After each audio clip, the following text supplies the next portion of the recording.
సుధాకర్ శర్మ గారి దగ్గరికి వెళ్దాం. సుధాకర్ శర్మ గారు, ప్రస్తుతం ఎంత చెప్పినా కూడా బర్ర మీద అది ఏమంటారు, దాన్ని వానబడ్డట్టు ఉన్నది కనబడుతున్నది ఈరోజు.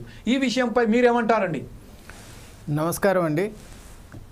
ముఖ్యంగా ఈనాటి చర్చా కార్యక్రమం పార్టీలకు అతీతంగా మనం తీసుకోవాల్సినటువంటి అంశం ఉంది.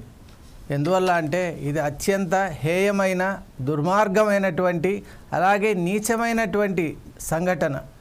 అసలు చిన్నపిల్లలు ఈ విధంగా అస్వస్థతకు గురి అవుతుంటే ఈ రాష్ట్రంలో ఉన్న ప్రతి ఒక్కరికి కూడా ఇది సిగ్గుచేటుగా మనం భావించాలి.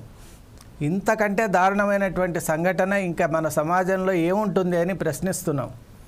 ఫోర్ సైడ్స్ టీవీ నిజంగా చాలా విచారం వ్యక్తం చేస్తోంది. గతంలో కూడా కార్యక్రమాలు నిర్వహించాం. మన జమీల్జీ చెప్పినట్లు కేవలం కార్యక్రమాలు నిర్వహించి చర్చించుకొని మర్చిపోవడానికి మనం ఈ చర్చలు చేయటం లేదు. కార్యాచరణ అనేటువంటిది తప్పక ఉండాలి. అప్పుడే మనం ఒక చర్చ చేసినందుకు ఫలవంతమవుతుంది, సాఫల్యం అవుతుంది. ఇంతమంది విద్యార్థినులు ఈ విధంగా వాళ్ళు అస్వస్థతకు గురి అవుతుంటే అసలు ప్రభుత్వం ఏం చేస్తోంది? నిజంగా జమీల్జీ గారు చెప్పినట్లు ప్రతిపక్షం యొక్క పాత్ర కూడా ఉందండి. కేవలం ప్రభుత్వాన్ని ప్రశ్నించడమే కాదు, ప్రతిపక్షం కూడా తన వాయిస్ను పెంచాలి. అలాగే విద్యార్థి నాయకులను కూడా నేను అభ్యర్థిస్తున్నాను. ఇది చాలా సీరియస్ ఇష్యూ. మనం ఇంతకుముందు హెచ్సియు గురించి, అలాగే ఉస్మానియా యూనివర్సిటీ గురించి అనేక సమస్యలు మనం బయటికి తీసాం. ముఖ్యంగా మనం ఒక్కటి గమనించాలి, చదువు అనేటువంటిది భగవంతుడు మనకిచ్చే గొప్ప వరం. చదువు వల్ల ఒక మనిషిగా ఎదిగేటువంటి అవకాశం ఉంది. అంతటి చదువు విషయంలో ప్రభుత్వం ఎందుకు గిరిజన పాఠశాలల విషయంలో, అలాగే రెసిడెన్షియల్ స్కూల్స్ విషయంలో నాకు ఎంత ఆశ్చర్యంగా ఉందంటే, పిహెచ్డి స్కాలర్స్ ఉన్నారు మన రాష్ట్రంలో.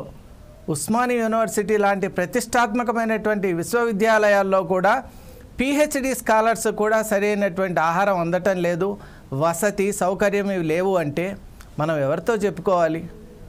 నిజంగా చెప్పాలి అంటే రాష్ట్రంలో నిధుల కొరత ఏమాత్రం లేదు, కానీ సంకల్పం అనేది లోపిస్తోందని చాలా స్పష్టంగా కనిపిస్తోంది. ఇది ఒక పార్టీని విమర్శించడానికి మేము ఇక్కడికి రాలేదు. ప్రతి ఒక్కరు కూడా తమ వంతు ఏదైనా మనం ఈరోజు సంకల్పం చేసి మరి ఒక చిన్నారి ప్రాణాలకు ఈ విధంగా అపాయం కలగకూడదని భావిస్తున్నాం. చాలా విచారంగా ఉంది. అసలు ఈ వార్త నిజం కాకుంటే బాగుండే అని మనసుకు అనిపిస్తోంది. అంతటి శోచనీయమైనటువంటి పరిస్థితి. చిన్నారులను మనం విజువల్స్ చూస్తున్నాం, వాళ్ళు ఎంత తల్లడిల్లిపోతున్నారు.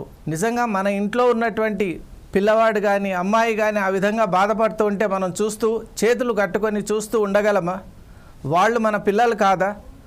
ఎందుకు ఈ విధమైనటువంటి భేదభావం మనం చూపిస్తున్నాం? మన పిల్లలకు ఒక రకమైనటువంటి చదువు, పరాయి పిల్లలకు ఇంకో రకమైనటువంటి చదువు మనం ఇవ్వటం, ఇదేనా మనం నేర్చుకున్నది విద్య? ఇది కరెక్ట్ కాదు. ఈ రోజు నుంచైనా మనం నూతన విధానంలో ముందుకు వెళ్దాం. అన్వేషించి సరి అయినటువంటి సమాధానాన్ని వెతకాలని ఈ చర్చను ప్రారంభించాలని నేను ఆదేశిస్తున్నాను, నేను భావిస్తున్నాను కూడా. థ్యాంక్ యూ సుధాకర్ శర్మ గారు. ప్రస్తుతం మనం ఒక్కసారి చూసినట్టయితే